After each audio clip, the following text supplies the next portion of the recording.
Oke, teman-teman semua, sekarang kita masuk ke pertemuan kelima, kita bahas tentang distribusi peluang.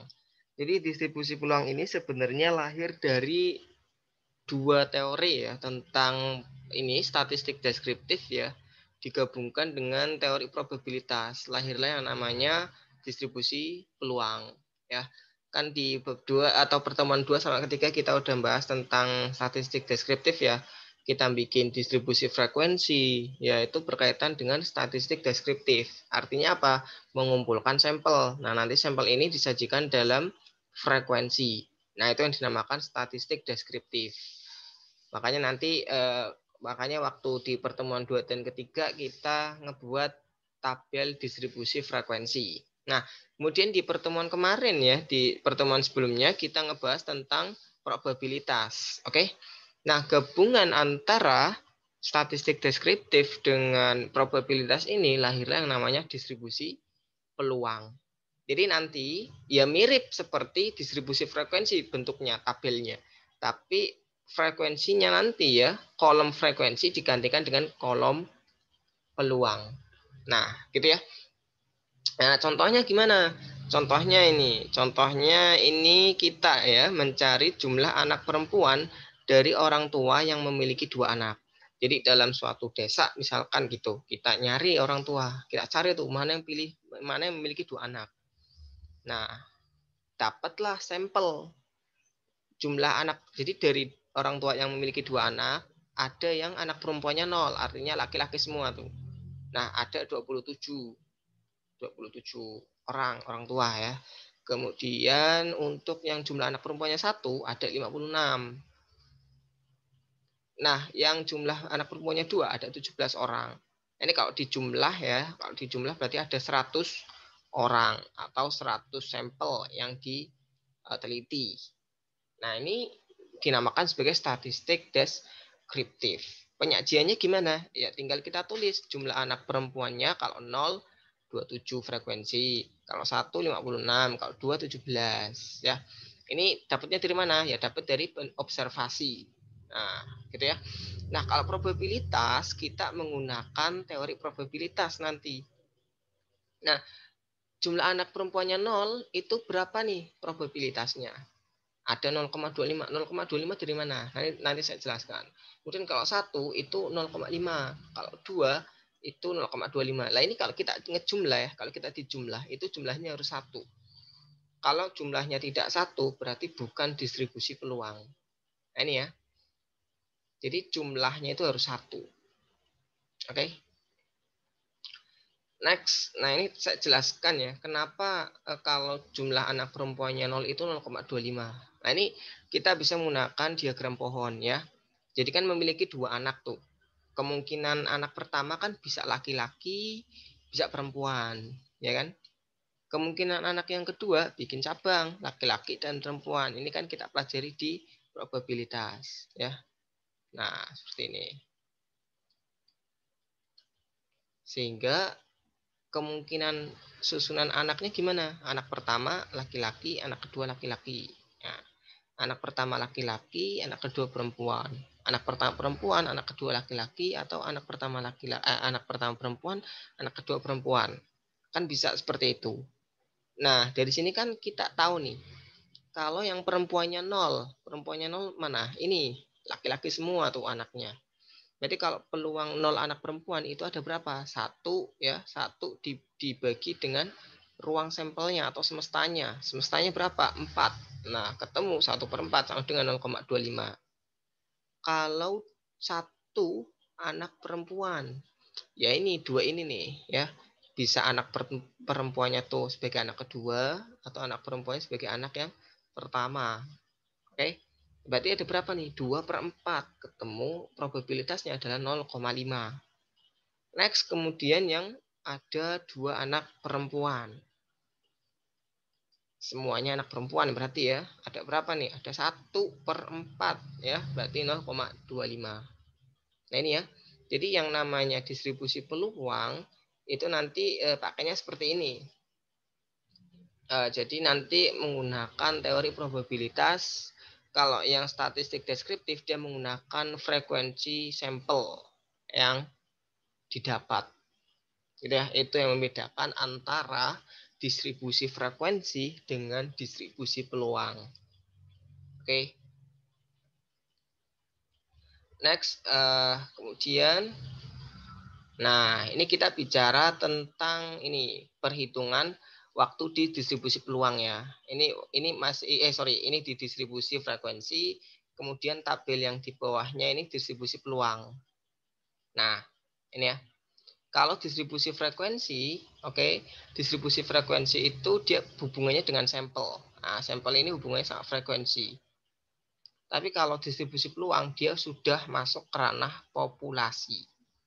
Nah, kita kan udah ngebedakan ya perbedaan populasi dan ini sampel di awal pertemuan. Gitu ya. Kalau sampel itu merupakan bagian dari populasi, bagian kecilnya. Nah, jadi kita udah bedain itu. Lah, terus ini buat nyari apa nih tabel ini? Nah, ini sebenarnya sudah pernah kita pelajari ya. Ini untuk mencari apa? Untuk mencari ini X bar itu apa? Rata. Kemudian untuk mencari S kuadrat ini apa? Masih ingat atau enggak? S kuadrat ini varians. Kemudian ada S. Ini apa? Ini mencari standar deviasi. Nah, ini kita pelajari sudah kita pelajari di pertemuan kedua dan ketiga. Nah, di distribusi peluang juga sama.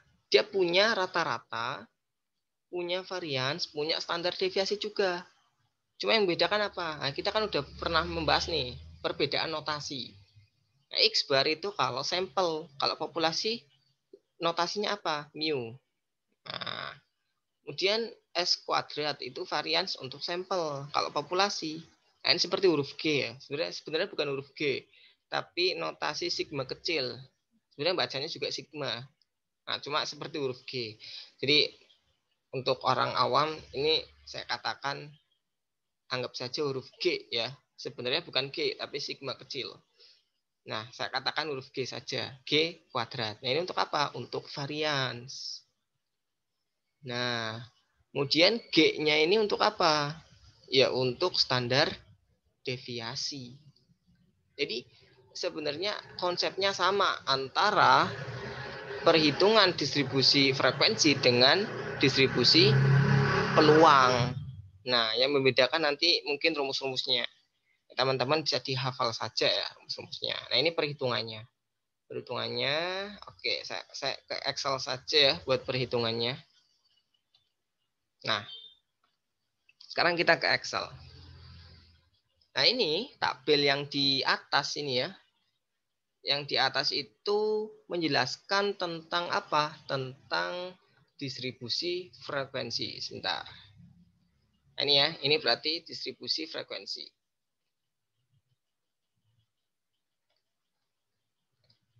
Nah, ini ya. X-nya berapa? X-nya ini berarti ini ya, data yang ingin dicari ya. Ini kalau anak perempuannya 0. Ini kalau anak perempuannya 1, ini kalau anak perempuannya 2. Kalau anak perempuannya 3 ada nggak? Ya nggak ada. Ya kenapa? Karena yang ditanyakan kan yang dicari kan orang tua yang punya 2 anak. Ya. Kemudian frekuensinya untuk yang perempuannya 0 itu 27, 56, 17. Totalnya ya N-nya berarti ada 100 total frekuensinya. Kemudian kita cari X kuadrat. Untuk apa? Ya nanti supaya bisa diterapkan ke sini nih. Rumus untuk apa nih? S. Standar deviasi. Nah, standar deviasi yang shortcut ini rumus cepatnya. Ya, kita cari X kuadratnya dulu. X kuadrat dapat dari mana? Ya dapat dari X. 0 kuadrat, 1 kuadrat, 2 kuadrat. Ketemu 0, 1, 4. Kita jumlahin sama dengan 5. Nah, ini ya. Kemudian kita cari X kali F-nya. Ya, X kali F untuk yang mana? Ya, untuk kita cari yang mana? Yang ini nih, untuk dipakai yang di sini nih. Nah, ya. X kali F, 0 kali 27, 0. 1 kali 56, 56. 2 kali 17, 34. Totalnya berapa? 90. Nah, terus ada X kuadrat. Ya, ini harusnya X kuadrat ya. X kuadrat kali F. Ini buat nyari yang mana? Buat nyari yang ini. Nah, X kuadrat kali F. X kuadratnya udah kita hitung. X kuadrat 0 kali 27. 0. 1 kali 56. 56. 4 kali 17. 68. Totalnya 124. Itu ya. Nah, baru kita cari nanti. Biasanya dalam soal itu nanti ditanyakan. Yang ditanyakan apa? Ya rata-rata, terus ada varians, ya, paling cuma seputar ini, rata-rata ya. Gimana tadi tulisannya? Rata-rata ya. Terus ada varians. Habis itu ada standar deviasi. Nah, tingkat kemelencengan data. Nah, ini seputar ini aja sebenarnya. Nah, kita cari rata-rata. Rata-ratanya gimana? Rata-rata ya, nyari rata-rata gimana? Masih ingat atau enggak? Ya, rata-rata berarti X dikalikan F dibagi dengan F. Jangan lupa sigma. Nah, berarti yang mana nih? Yang 90 ya. 90 dibagi dengan 100. Sehingga ketemunya adalah 0,9. Ini yang dinamakan sebagai rata-rata. Kemudian kita nyari N-nya. N-nya gampang ya, N-nya 100. S ini apa? Standar deviasi. Rumusnya dari mana? Dari sini. Sebelum nyari standar deviasi, sebenarnya kita bisa nyari varians. Ya, varians ya tinggal akarnya dipindahin ke S aja. Nanti jadi S kuadrat. S kuadrat itu kan sama dengan varians. Jadi S kuadrat itu varians. Nah, kalau standar deviasi itu S. Standar deviasi. Nah, kan cuma seputar ini aja. Nah, habis itu kan kita udah ngitung di tabel. Ini kan kita bikin template-nya aja di Excel biar cepet ya. Nah, nanti ketemu tinggal dimasukin sigma S-nya. Kita langsung hitung S-nya berarti standar deviasinya. Akar ya. Seper N, seper berapa? Seper 100. Udah ketemu kan? Sigma F kali X kuadrat. Berarti yang mana? Yang ini. Berarti yang 124 ini. 124 dikurangi dengan sigma Fx dikuadratin. Sigma Fx, F kali X. Ini ya 90. Berarti 90 ya dikuadratin dibagi N 100. Nah, gini. Ini udah kita cari, ketemunya berapa? Ketemunya adalah 0,656. Jadi standar deviasinya adalah 0,656. Nah, sejalan dengan konsep distribusi frekuensi, distribusi peluang juga sama konsepnya sebenarnya. Kita nyari apa? Ya nyari rata-rata, ya nyari varians, ya nyari standar deviasinya. Nah, cuma mungkin nanti ada tambahan maksimum usual value, minimum usual value. Ini maksudnya apa? Nah, nanti kita telan mentah aja dulu ya. Nanti teorinya kita jelasin belakangan. Oke, ini tak hapus dulu semuanya.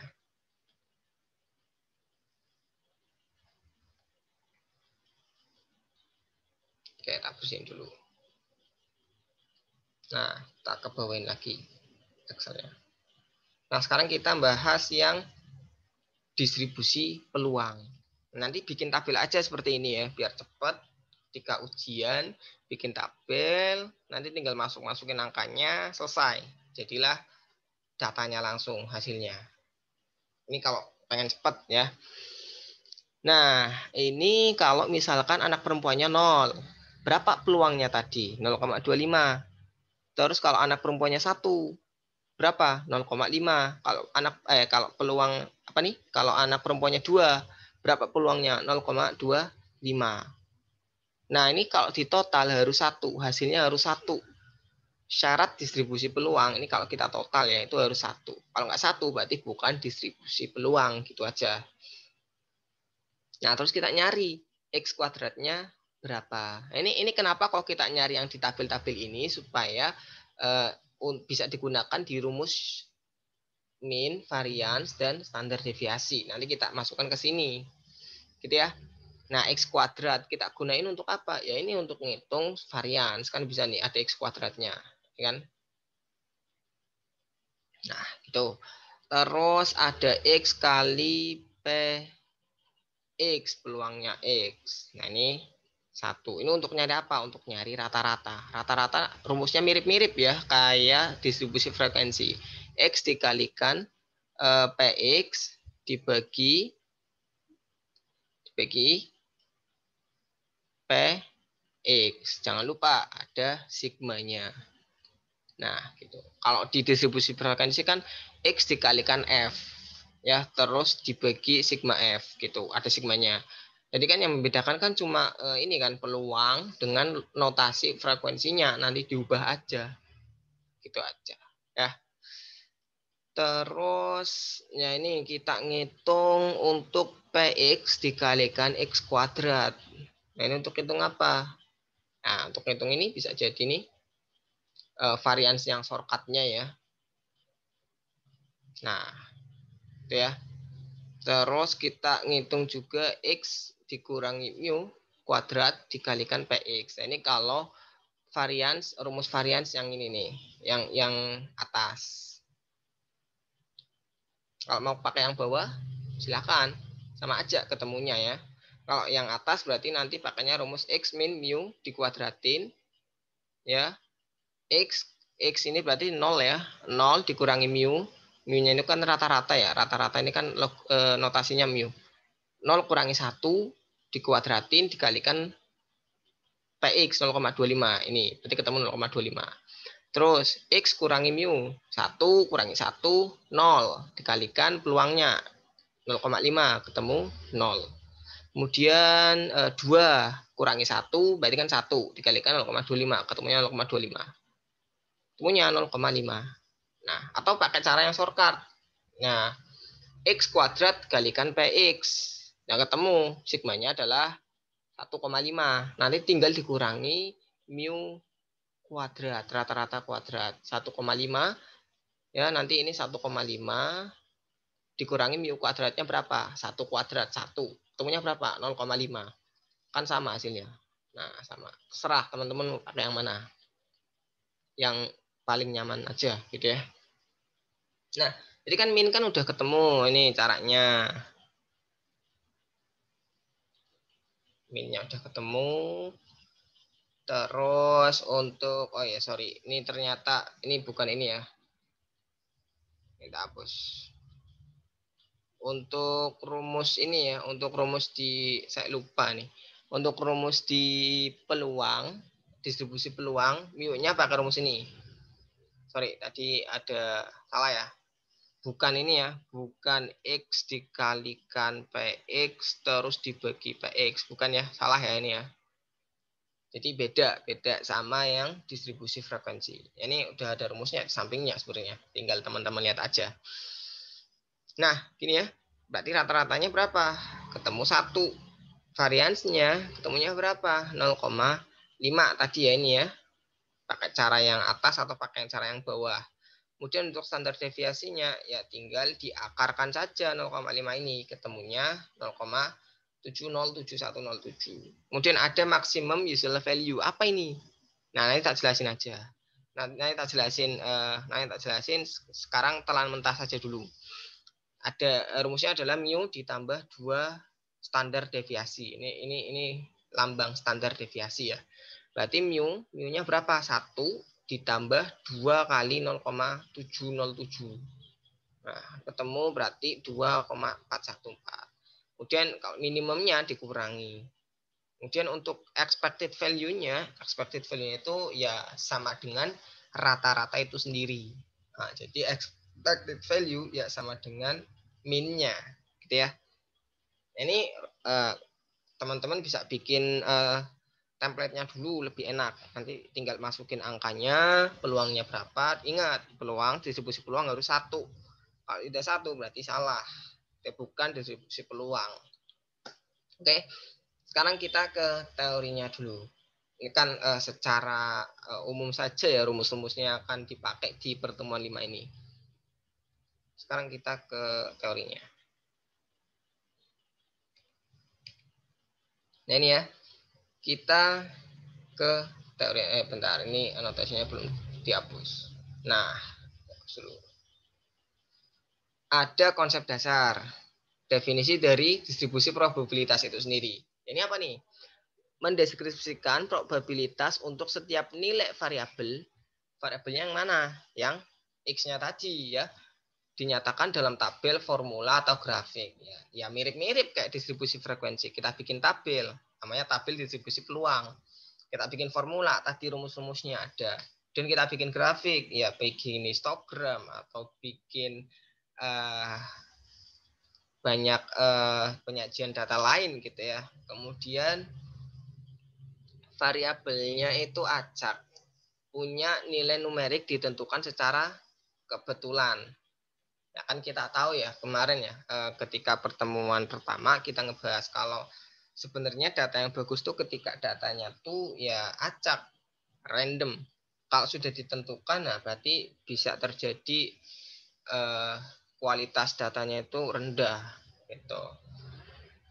Kemudian syarat distribusi peluang ini ya tadi ya, syarat distribusi peluang. Ini yang ditekankan tadi ya, jumlah peluang harus sama dengan 1.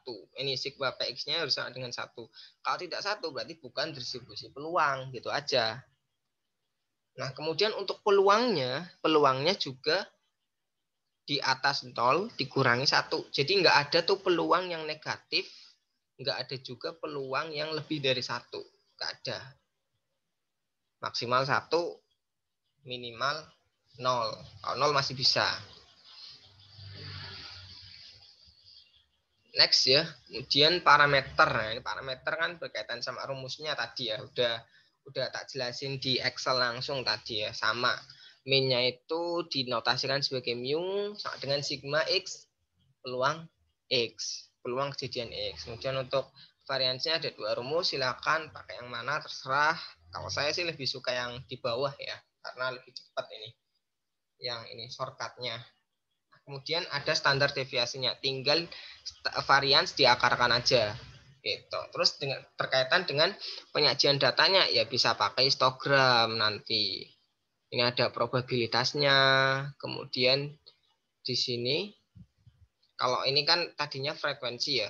Kalau yang distribusi frekuensi di sini itu frekuensi, kemudian di sini untuk di mana ini di bawahnya masih ingat nggak? Nah, kalau di ini di distribusi peluang untuk sumbu Y-nya itu probabilitas.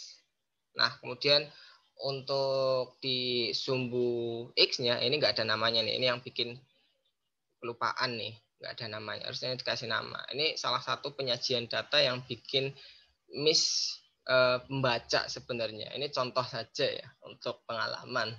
Harusnya disajiin data. Di sini ditulis probabilitas. Ini di sini data tentang apa? Ya contohnya tentang jam kerja kan bisa jadi seperti itu. Atau tadi kan berkaitan sama apa? Jumlah anak perempuan. Nah, ini salah satu penyajian data yang setengah-setengah. Nah, ini kurang bagus ya. Jangan dicontoh. Nanti kalau ujian harus lengkap. Sumbu X-nya apa, sumbu Y-nya apa. Sumbu Y-nya ya frekuensi sama probabilitas atau probabilitas. Kalau frekuensi berkaitan dengan distribusi frekuensi, kalau probabilitas berkaitan dengan distribusi peluang. Kemudian untuk sumbu X-nya ya variabel yang dicari, ya contohnya jam kerja atau jumlah anak perempuan tadi ya. Nah, berarti kan ini kan sebenarnya berarti histogram ini bukan dari contoh yang di atas ya. Kenapa? Karena jumlahnya banyak ini. Sedangkan yang tadi kan variabelnya cuma 3 ya. 0 anak perempuan, 1 anak perempuan, dan 2 anak perempuan. Gitu ya. Kemudian di sini ada teori tentang perbedaan variabel discrete dan continue. Discrete ini yang apa? Discrete ini yang dia punya nilai tertentu. Contohnya tadi anak kan nggak ada yang anaknya berapa 1,5 kan nggak ada ya. Anaknya berapa 1,75 kan nggak ada. Nah, berarti dia punya nilai tertentu, nilai bilangan cacah antara 0, 1, 2, 3. Bilangan bulat dan asli. Ya, bisa jadi negatif. Kemudian ruang sampelnya terhingga. Nah, kalau yang variabel acak kontinu ya, dia bisa menempati seluruh titik. Jadi dia bisa juga 0,125. Bisa juga 0,5 0,0000125. Nah, itu beda angkanya, beda desimal, beda maksud. Tapi kalau diskrit ya namanya juga punya nilai tertentu, nggak ada nilai desimal ya.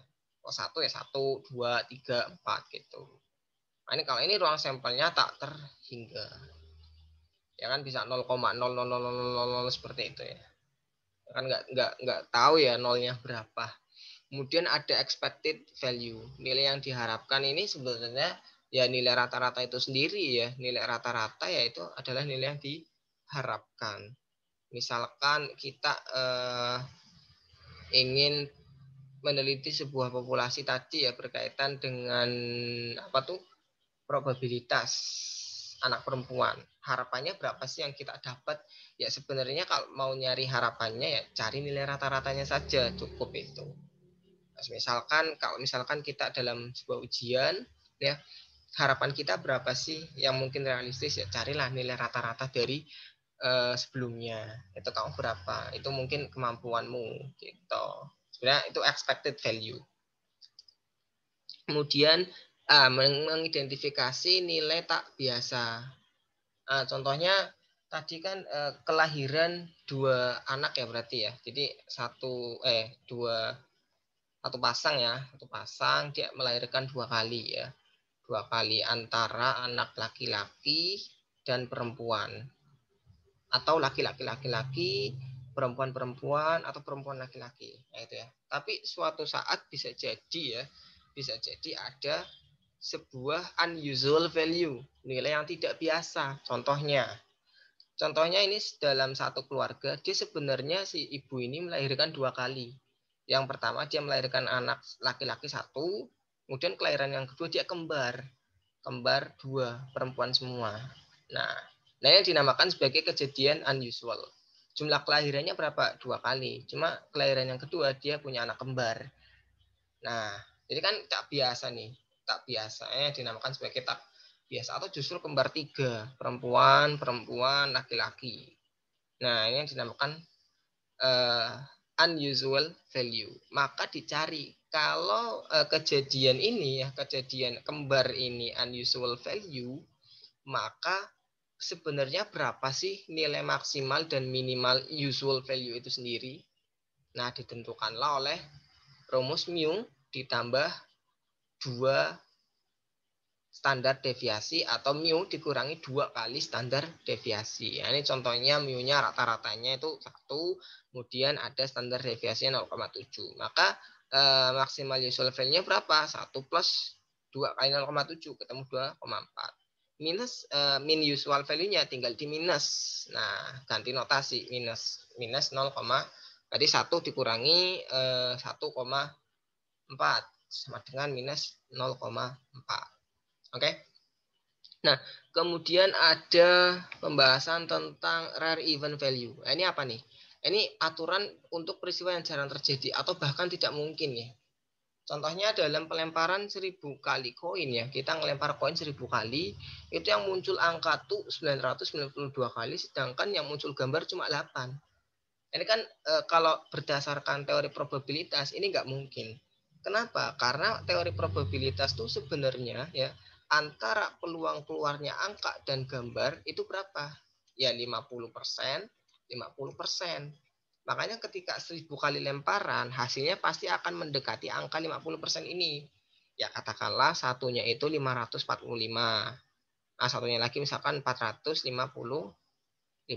Kan selisih sedikit lah. Jadi mirip-mirip angkanya. Nanti mungkin yang angka itu 50 sekian persen, kemudian yang G ini 49 sekian persen. Jadi mirip-mirip hasilnya. Itu masih mungkin. Nah, kalau rare event rule itu kejadian yang sangat jarang terjadi atau bahkan tidak mungkin. Peluangnya itu sangat kecil. Yo kenapa sangat kecil? Yo masa kita ngelempar koin 1000 kali muncul angka gambar cuma 8 kali. Ya, itu kan kayak tidak mungkin ya berdasarkan teori peluang. Ya, mungkin ada magnetnya, kita nggak tahu ya. Ya kan itu kan berarti urusan lain beda ya. Tapi kalau berdasarkan event dari peluang, ya hasilnya pasti akan mirip-mirip ini. Kalau berdasarkan teoremanya ya, semakin dicoba ribuan kali, dicoba berkali-kali, maka angkanya akan semakin mendekati teori probabilitas. Kalau dicoba satu kali misalkan, ya kan paling keluarnya 100%, ini 0%, kan kayak gini, ya kan. Kalau dicoba dua kali, ya bisa jadi 50-50 atau masih 100%, 0%. Tapi kalau dicoba berkali-kali sampai ratusan kali, ribuan kali, pasti angkanya akan mendekati ini. Ya, itu teori peluang. Nah, kemudian setelah itu kita akan bicara tentang distribusi teoritis. Ada binomial, ada multinomial, ada Poisson. Nah, ada distribusi chi-square ya, distribusi frekuensi ini kan udah kita bahas ya. Cuma yang akan kita detailkan ya itu tentang ini aja, binomial, nah Poisson. Kalau multinomial bisa lah nanti kita nyerempet sedikit. Tapi fokus kita nanti di sini nih, dua ini, binomial dan Poisson.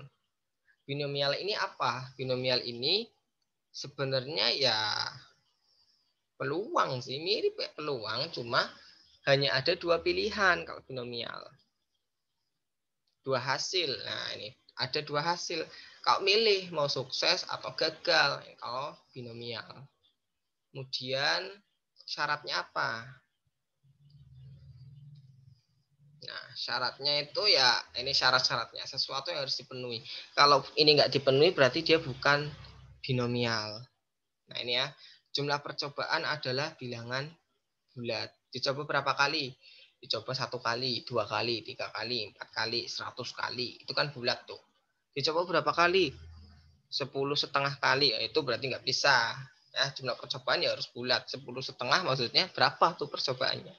Kemudian percobaan harus independen atau saling bebas. Nah, ini kalau misalkan, ini kan udah kita pelajari kemarin ya, saling bebas ya, atau mutually eksklusif kemarin kita bahas. Nah, berarti kan kejadian pertama itu tidak mempengaruhi kejadian berikutnya, dan sebaliknya. Nah, next, kemudian setiap percobaan menghasilkan dua kemungkinan. Iya, kemungkinannya cuma dua, berhasil atau gagal. Sehat atau sakit, hidup atau mati. Nggak ada yang setengah sehat, setengah sakit. Antara sehat dan maksudnya gimana? Nggak ada. Kalau binomial pilihannya cuma dua. Antara kamu kalau mau sukses ya sukses, kalau gagal ya gagal. Nggak ada sukses gagal itu nggak ada. Atau sesgag itu nggak ada. Gabungannya itu nggak ada. Berarti pilihannya cuma dua. Nah, rumusnya gimana? Rumusnya seperti ini. Seperti ini. Px ya, peluang dari X. Nanti saya ajarkan yang nggak usah pakai rumus, kita punya alat sebenarnya ya. Sebenarnya kan kita sudah canggih ya. Kalau pakai tradisional banget kan ketinggalan zaman. Nanti ada yang namanya statis online. Nah, nanti saya bantu ajarkan. Nah, ini kalau pakai rumus tradisional zaman bahula, zaman prasejarah. Ini ya, peluang X ya, N faktorial. N ini apa? N adalah jumlah percobaan. Coba berapa kali? 1000 kali, 5 kali misalkan seperti itu. Kemudian N min X. Nah, N min X. N ini apa? N ini adalah ya sama percobaan tadi ya. X ini apa? Jumlah sukses. Jadi seberapa sih seberapa percobaan dianggap sukses? Nah, nanti kita tahu maksudnya kalau udah diterapin ke soal maksud X ini. Oke, kemudian dikalikan dengan X faktorial. Nah, sebenarnya kan kalau kita bedah ya, ini kan sebenarnya rumus kombinasi sebenarnya. Rumus kombinasi. Ya, berarti kan N, C, X gitu. Next, kemudian ada P pangkat X. P ini apa? Peluang sukses, probabilitas sukses. Kemudian Q ini adalah peluang gagal. Dipangkatkan N min X. Bukan X-nya, tapi N min X. Ini. Ya. Nah, ini contoh. Contoh nih ya, contoh. Dalam pemilihan acak ada probabilitas 0,85 mengetahui Twitter. Jadi standarnya adalah standar suksesnya ya. Standar suksesnya itu sorry, bukan standar sukses. Tapi peluang sukses itu 0,85%. Sukses itu ketika kita tanya orang, terus orang itu tahu. Nah, berarti sukses. Suksesnya itu berarti dia tahu Twitter. Kalau gagal ya berarti dia tidak tahu Twitter. Itu gagal. Jadi kalau suksesnya itu 0,85, maka gagalnya ya ini tinggal 1 min P. 1 min 0,85. Berapa kalau gagal? 0,15. Oke. Nah, kemudian tentukan probabilitas mendapatkan 3 dari 5 orang yang tahu Twitter. Nah, rumusnya akan beda ketika yang ditanyakan adalah tentukan probabilitas mendapatkan 3 dari 5 orang yang tidak tahu Twitter. Nah, itu beda. Nanti beda. Oke, sekarang kita pakai contoh soal yang ini aja. Kita disuruh mencari berapa sih peluang mendapatkan 3 orang dari 5 orang. 5 orang ini berarti totalnya ya, yang tahu Twitter. Sebenarnya kan kita mencari rumus kombinasi sebenarnya. 5C3.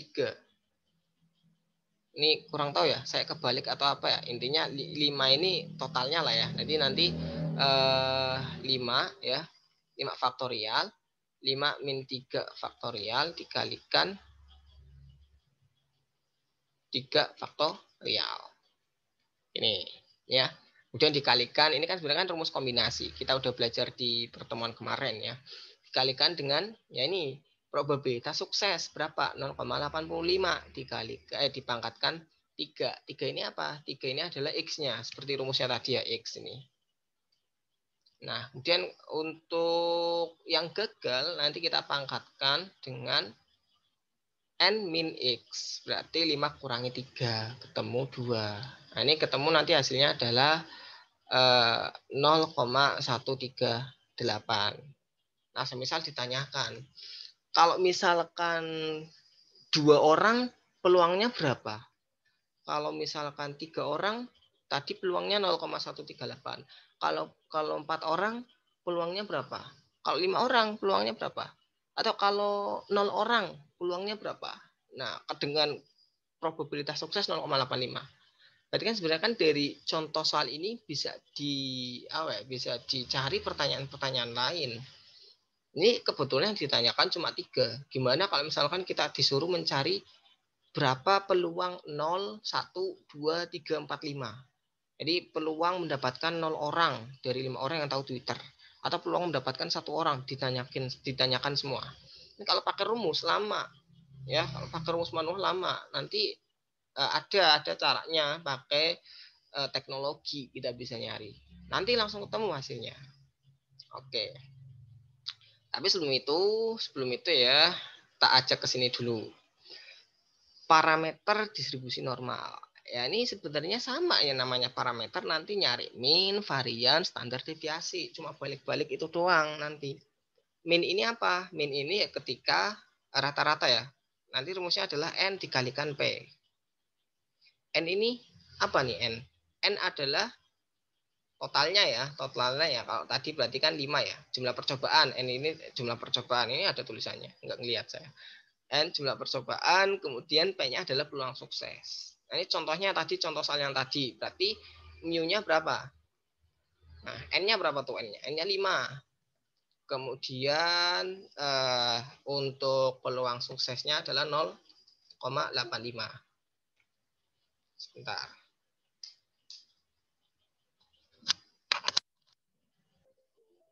Ya, 0,85. Ketemunya berapa? Ya tinggal dikalikan saja. 5 dikalikan 0,85. Ketemunya 5 dikalikan 0,85. Semuanya berarti 4,25. Nah, ini adalah minnya. Kemudian kalau variansnya berarti NPQ atau mu kali pi. NP kan sebenarnya kan mu kan. Mu kali Q. Mu-nya berapa? 4,25 dikalikan Q. Q-nya ini berarti probabilitas gagal 0,15. Sama dengan berapa tuh? 4,25 dikalikan 0,15 sama dengan 0,16. 0,375. Nah, ini diingat ya. Kemudian kalau standar deviasinya ya tinggal berarti akar dari 0,6375 gitu. Sekarang saya coba pakai teknologi. Nanti kita bisa nyari langsung nih minnya berapa, variansinya berapa, standar deviasinya berapa. Nanti dilihat nih sama atau enggak, diingat ya angkanya ya. Minnya itu mu-nya itu 4,25, kemudian variansinya 0,675, 0,6375. Ini ada yang namanya statis online di www.statis.com. Teman-teman bisa buka nanti ya. Nah, kita ke analisis, kemudian ke probability distribusi, ke binomial distribution. Nah, number of trial, ini banyaknya percobaan. Banyaknya percobaan ini tadi berapa kali tuh? N-nya. N-nya berapa? 5 ya. 5 orang Twitter. Tadi ya Twitter ya. Kemudian sukses probability-nya berapa? 0,85 tadi ya. Next, ada X value. X value ini nanti diisi dengan angka 0 karena kita mulainya dari 0. Jangan diisi pakai angka lain ya. Kemudian kita evaluate.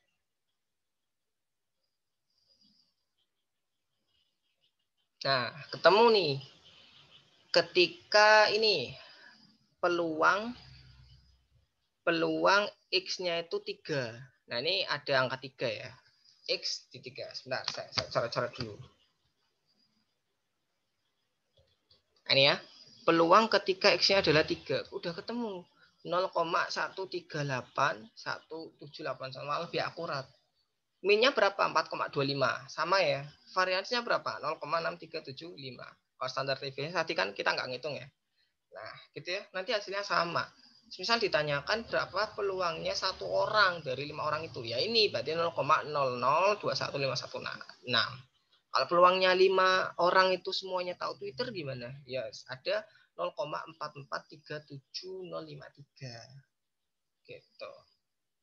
Ya.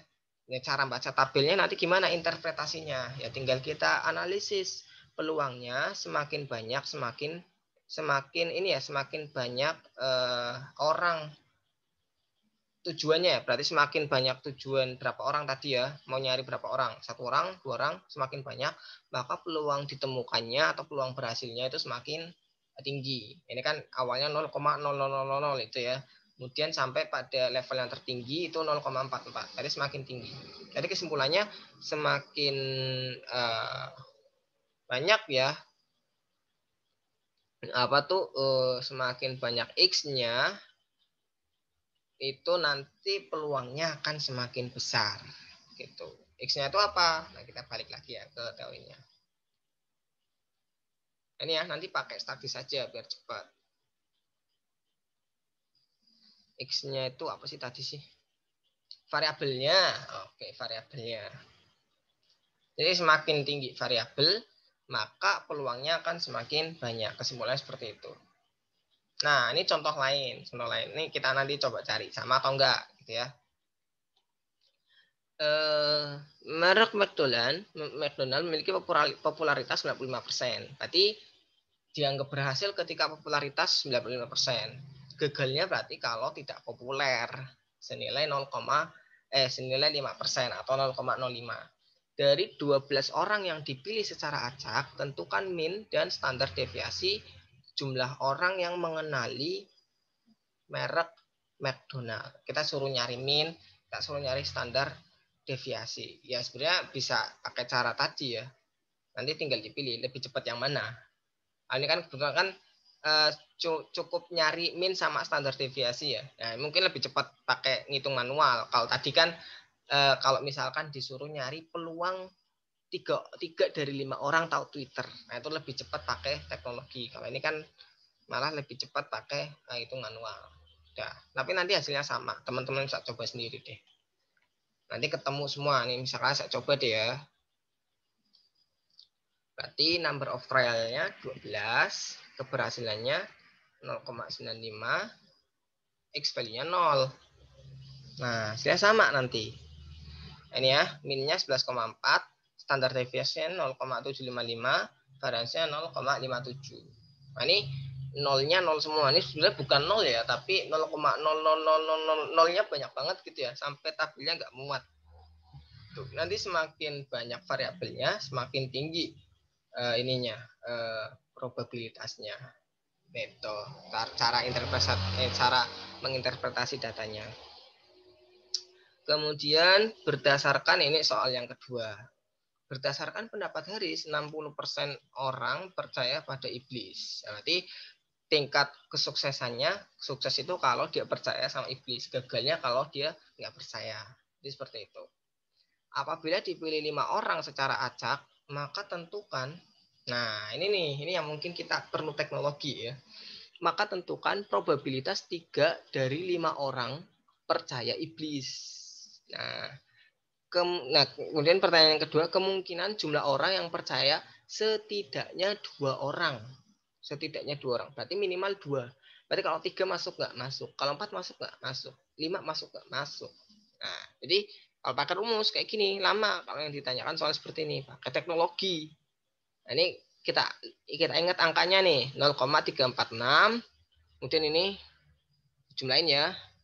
Ini peluang 2, peluang 3, peluang 4, peluang 5. Hasilnya nanti sama. Nah, number of trial-nya berapa? 5 orang populasinya ya. Kemudian sukses probability-nya 0,60. Evaluate langsung. Nah, nanti ketemu. Berapa kalau ketemunya 3 tadi ya? 3 orang. 0,3456. Sama enggak? Nah, sama ya. 0,34. Ini kalau dipanjangin lagi 0,3456. Makanya dibulatin jadi 0,346. Kemudian P2 0,23. Sama enggak? Oh, sama 0,23. Nanti kalau lewat tabel kan tinggal dijumlahin aja nih. 0,23 tambah 0,345 tambah 0,259 tambah nanti ketemunya adalah 0,913. Ini kalau pakai teknologi cepat. Itu kita bicara tentang binomial. Nah, sekarang ada distribusi multinomial. Ini sebenarnya nggak terlalu ini ya ditekankan ya, tapi nggak apa-apa saya bahas sekilas aja. Nah, ini rumusnya dihafal aja ya. Jadi rumusnya itu gampang kok. Rumusnya itu n faktorial, kemudian ini ya x faktorial sampai berapa ya dikalikan, kemudian peluangnya dipangkatkan x-nya. Nah, jadi ada peluang ini misalkan 30 mahasiswa, berapa cara agar 15 lulusan, kemudian 10 lulusan, dan 5 lulusan. Nah, ini 15 apa nih? Sesuai dengan bidang studi. Probabilitasnya 0,6. Kemudian tidak sesuai dengan bidang 0,3, probabilitasnya untuk yang nganggur ya itu 0,1. Ini kalau dijumlah harus 1. Kalau tidak 1 berarti bukan distribusi peluang dia. Salah berarti ya. Nah, ini nanti tinggal 30 faktorial ya. Kemudian dibagi 15 kali 10 faktorial kali 5 faktorial dikali 0,6 bakal 15 dan seterusnya nanti ketemu 0,029. Nah, kebetulan kalau ini saya belum tahu ya di statis apakah ada multinomial atau enggak ada. Nah, jadi pakai rumus aja. Toh juga rumusnya gampang diingat. Kemudian kita bicara tentang Poisson nih. Poisson ini pembahasan yang terakhir nih. Kita udah sampai ke penghujung bahasan. Distribusi Poisson. Nah, ini apa nih? Menentukan peluang kejadian yang jarang terjadi. Contohnya nanti ada badai, ada misalkan apa nih? Contoh yang lain nih. Terjadinya badai kan jarang banget kan. Kemudian ada probabilitas meteor ya. Meteor kan jarang tuh. Nah, itu nanti pakai Poisson. Nanti bisa pakai statis juga caranya. Syaratnya variabel random X terdiri atas interval. Nah, interval bisa 1 jam per hari, berapa meteor jatuh per hari, atau berapa ini badai dalam 1 abad. Nah, itu nanti pakainya interval. Kejadian harus random, kejadian harus independen, kemudian distribusi uniform, average harus kontan. 2 kejadian tidak bisa terjadi di waktu bersamaan. Ini standar lah ya, dihafal saja teorinya. Ciri-ciri distribusi Poisson-nya nanti n-nya ya, n-nya atau jumlah percobaan atau ininya ya, trialnya itu 100, lebih dari 100. Jadi kalau kurang dari 100 maka bisa nanti pakai binomial ya. Tapi kalau lebih dari 100 bisa pakai Poisson nanti. Nah, kemudian NP ini apa? Mean. NP ini mean, rata-rata atau mu. Nah, sama aja nanti. Mu-nya itu kurang dari 10. Jadi ingat, ini yang penting nih, mu-nya itu kurang dari 10. Kalau kurang dari 10 nanti pakai yang mana? Pakai Poisson. Tuh. Nah, sebenarnya clue untuk penggunaan Poisson sih ini. Peluang kejadian yang memang jarang terjadi gitu ya. Nah, ini ada contohnya nih, contoh. Nah, ini kan rumusnya ya, peluang X sama dengan mu pangkat X dikalikan ini apa? Itu angka ya, konstanta 2,71828. Kemudian pangkatkan minus mu dibagi X faktorial. Nah, ini mu-nya rata-rata jumlah kejadian dalam interval. Ingat tadi satuannya adalah interval. Nah, ini misalkan nih, tentukan probabilitas 2 meteor jatuh dalam 1 jam apabila ekspektasi 5 meteor jatuh dalam 1 jam. Ingat ekspektasi tadi apa? Ekspektasi ya nilai min itu sendiri ya. Expected value ya sama dengan tadi ya, expected sebenarnya sama dengan mu atau nilai rata-rata. Nah, nanti dimasukin ke rumus. Nah, seperti ini ketemu hasilnya 0,0842. Ini untuk peluang 2 meteor terjadi dalam 1 jam. Jadi rata-rata tapi satuannya interval 1 jam. Kalau pakai statis bisa. Nah, berarti kita cukup nyari apa? Cukup mencari rata-ratanya. Mu-nya berapa? Ini berarti rata-ratanya berapa? 5 meteor dalam 1 jam. Berarti rata-ratanya adalah 5. Kan kurang dari 10 tuh. Nah, nanti kita pakai statis. Nah, ya, diingat dulu hasilnya. Sama enggak? Hasilnya adalah 0,0842. Nah, berarti nanti analisis ya, probability distribution pakai Poisson nih. Poisson distribution. Nah, tadi ada ya, ada normal distribusi. Distribusi normal ini nanti dibahas di pertemuan berikutnya. Kemudian ada Chi-square, tadi sempat disinggung ya. Tapi kita nggak akan bahas detail. Kita cukup bahas binomial sama distribution. Binomial sama Poisson. Ini kalau Poisson, nah kita cukup mencari rata-ratanya berapa, nanti kita masukkan. Ingat rata-ratanya tidak boleh lebih dari 10, maksimal 10. Tadi rata-ratanya berapa? 5 meteor dalam 1 jam. Kita evaluate. Nah, kemudian yang ditanyakan apa? Peluang 2 meteor. Nah, kita cari yang X-nya 2. Mana nih X-nya 2? Ini nih. X-nya 2. Ya, berapa? 0,08422. Nanti hasilnya sama. Teman-teman bisa nyoba sendiri ya. Min-nya berapa? Min-nya kalau ditanya min-nya itu berarti 5. Standar deviasinya 2, sekian, variansinya 5. Gitu. Kemudian ada contoh soal yang berikutnya. Ini yang terakhir nih.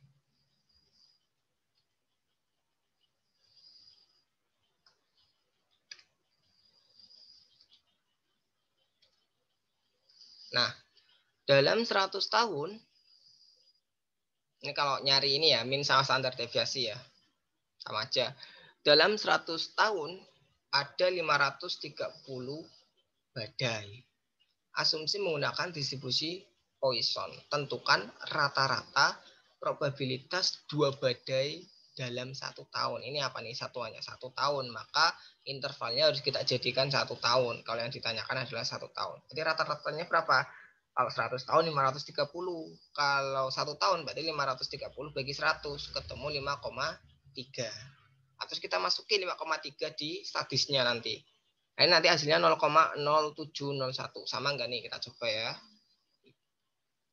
Nah, kita masukin. Min-nya adalah 5,3. Kita evaluate. Ketemu hasilnya. Set. Tadi yang ditanyakan apa ya? Lupa. Oh iya, 2 ya. 2 ini ya, 2 badai ya. 2 badai dalam 1 tahun. Nah, ini berarti 2 ya. Kemudian adalah 0,07011. Kalau ditanyakan min, tanyakan varians. Nah, ini nanti ketemunya ini. Ini ya. Berarti min nanti akan sama dengan varians untuk Poisson. Itu clue-nya lagi tuh. Gitu ya. Nah, ini untuk pembahasan pertemuan kelima tentang distribusi peluang. Oke, cukup sekian. Sampai jumpa di pertemuan berikutnya. Kita akan bahas distribusi normal. Nah, ini mungkin rada ribet lagi ya. Oke, sekian. Sampai jumpa.